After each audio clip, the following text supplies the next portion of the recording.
안녕하십니까, 조재팔입니다. 오늘은 제가 관심 있게 지켜보던 물건이 있습니다. 그 물건 하나 소개합니다. 이 건물이 있죠?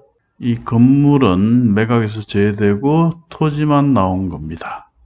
깔끔합니다. 새로 지은 건물 같아요. 컨테이너 박스가 있고 아담한 집입니다. 지적 도면을 보면 이 빨간색 부분이 경매 나온 토지죠? 그 지상에 이렇게 건물이 있습니다. 깔끔합니다.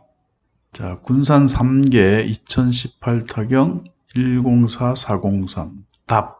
농지죠? 기록을 보면 재매각 물건입니다.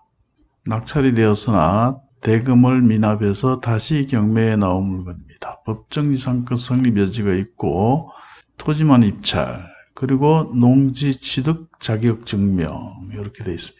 감정금액은 840만원, 최저가도 840만원, 평수는 63.53평. 2019년 작년 요맘때죠. 작년 7월 22일 날 매각이 되었습니다. 박땡땡이 낙찰받았죠. 경합자는 3명입니다. 1887만 8,750원. 굉장히 비싸게 받았죠. 감정금액 대비 224.75%. 근데 대금을 미납했습니다. 자, 7월 22일 날 낙찰을 받고 법원 문건 접수 현황을 봅시다. 7월 22일 낙찰이 됐죠.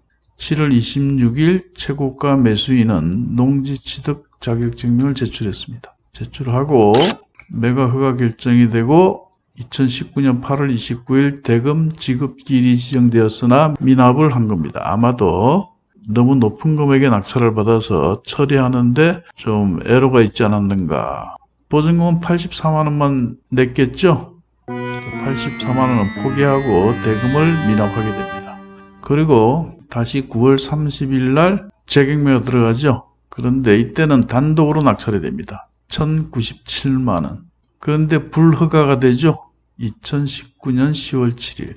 그럼 왜 불허가가 됐을까? 다시 기록을 살펴봅니다. 2019년 10월 2일 날 최고가 매수인은 농지취득 자격증명 반려처분을 제출하죠.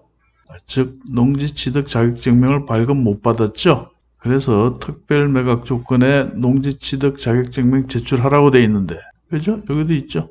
농지취득 자격증명 필요, 미제출 시 매수보증금 미반환. 그래서 이때는 농지취득 자격증명을 법원에 제출하지 못했기 때문에 매각 불허가 결정이 되었습니다. 그리고 9월 30일 날 불허가 되고 올 2월 17일 경매에 나왔다가 변경이 되죠.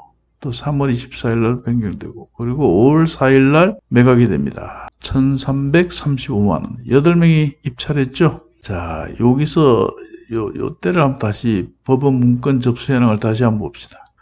그리고 2020년 2월 12일 5.3면 사실조회 재회신 제출. 즉 이때 2020년 2월에 농지취득 자격증명을 제출해야 되는 토지나 2020년 2월 10일 이전에는 이 건 토지는 농지이기 때문에 농지취득 자격증명을 제출해야 된다고 면사무소에서는 법원에 회신을 하였으나 다시 재회신을 제출했다는 것은 현황이 대지이기 때문에 농지취득 자격증명이 필요 없다. 이런 내용으로 법원에 회신을 한 걸로 보여집니다. 자, 그래서 여기 5월 4일 날 낙찰받은 김땡땡은 5월 4일 날 낙찰받았으니까 농지취득증명을 제출해야 되는데 5월 4일 이후에는 농지취득 자격증명 제출했다는 내용이 안 나오죠. 다만 6월 15일, 17일 최고가 매수 신고인이 기록 열람 및 복사 신청을 한 기록만 나옵니다. 즉 다시 말하면 기일 변경 후에 이때부터는 특별 매각 조건에 농지취득 자격증명을 제출하지 않아도 된다. 이렇게 된 겁니다. 그러니까 여기 지지옥션에 농지취득 자격증명, 또 미제출 시 매수보증금 미반환, 이것은 매각 조건이 변경된 것을 지지옥션에서 반영을 하지 못한 겁니다.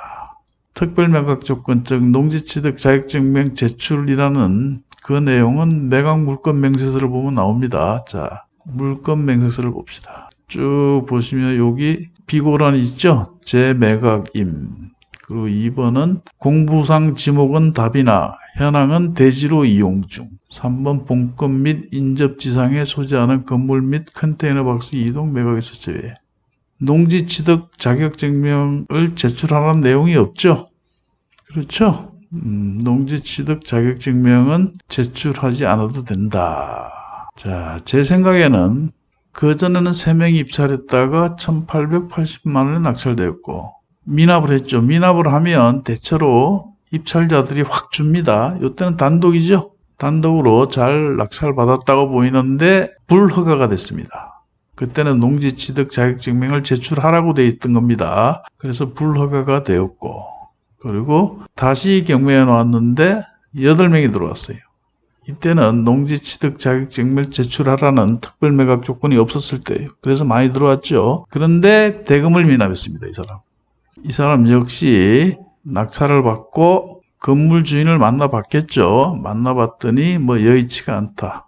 또 너무 비싸게 낙찰받은 것으로 보입니다. 그래서 협상이 잘 되지 않아 대금을 미납한 걸로 보입니다.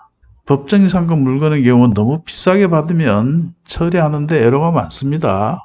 좀 싸게 받아서 적당한 가격에 넘겨주는 그런 경고를 해야지 시세보다 월등히 비싼 금액에 낙찰받아서 뭐 어마어마한 금액을 요구하면 그거 좀 힘듭니다. 또 그렇게 경매해서는 안 되겠죠. 뭐 시골 동네에 뭐 그렇게 하면 안 됩니다. 자, 이번 7월 27일 날 다시 840만 원으로 진행합니다. 농지 취득 자격증명은 필요가 없습니다. 그리고 2회에 걸쳐 대금을 미납했기 때문에 입찰자도 그리 많지 않을 걸로 보입니다. 아마 뭐 한두 명 나오지 않을까. 저렴한 금액에 낙찰받아서 저렴한 금액에 건물주에게 넘겨주시는 뭐 그런 경매 해보시는 것도 괜찮을 것 같습니다. 가장 좋은 것은 840만 원에서 입찰이 되면 좀 싸게 사서 을 요구한다든가 이런 거는 이해가 가지만 너무 비싸게 낙찰받았어요. 1,335만 원. 1,887만 8,750원에 낙찰받아서 등기 내고 뭐 2천만 원 들어서 얼마를 남겨먹으려고 그래요. 힘들죠. 그래서 가격은 적당한 가격에 입찰해야 된다. 자, 오늘은 뭐 싼 가격은 아닙니다. 싼 가격은 아니고 단지 건물의 상태가 굉장히 좋습니다. 우리가 법정지상권 물건을 낙찰받을 때 뭐 여러 가지로 접근하죠. 건물 철거 판결을 받아서 땅으로 투자하는 방법이 있고 또 저렴하게 낙찰받아서 지료 청구를 해서 지료를 받는 방법이 있고 또 이렇게 건물 상태가 좋다면 건물의 재산권이 제한되겠죠. 토지가 없으면 건물만 가지고 재산권 행사를 할 수가 없지 않습니까? 토지와 건물이 하나로 세팅이 되었을 때 그 값어치가 있겠죠. 제가 지금 볼 때는 토지의 가격보다 건물의 가격이 월등히 높아 보입니다. 그러면 건물주는 이 토지를 매입해야 되겠죠. 그런데 너무 높은 금액으로 낙찰받아서는 안 된다. 그죠? 이렇게 뭐 1,800. 요거는 뭐 적당한 것 같은데 불허가가 됐어요. 1,335만 원. 요것도 아리까리하죠. 물론 이 사람이 1,335만 원에 낙찰받은 사람이 재경매가 7월 27일이죠. 7월 27일 이전에 대금을 납부할 수도 있습니다. 대금 지급 기한이 지나더라도 재경매 3일 전까지 납부하면 됩니다. 물론 지연이자는 당연히 같이 납부해야 되겠죠. 재경매 3일 전까지라고 되어 있는데 실무상으로는 입찰 당일날 대금을 납부해도 받아준다. 7월 27일 날 진행 예정으로 되어 있습니다. 혹시 관심이 있으신 분은 한번 답사를 가보시고 그리고 절대로 너무 비싸게 사서는 안 됩니다. 자, 적당한 가격에 차를 해서 적당한 가격에 넘겨주는 제 생각은 그렇습니다. 그러니 비싼 금액 사시면 안 되고요. 적당한 금액. 그리고 이쯤 되면 입찰 많이 안 들어옵니다. 그죠? 뭐 그때 지난 5월에는 8명이 들어왔지만 1,335만에 낙찰받았지만 미납을 했지 않습니까?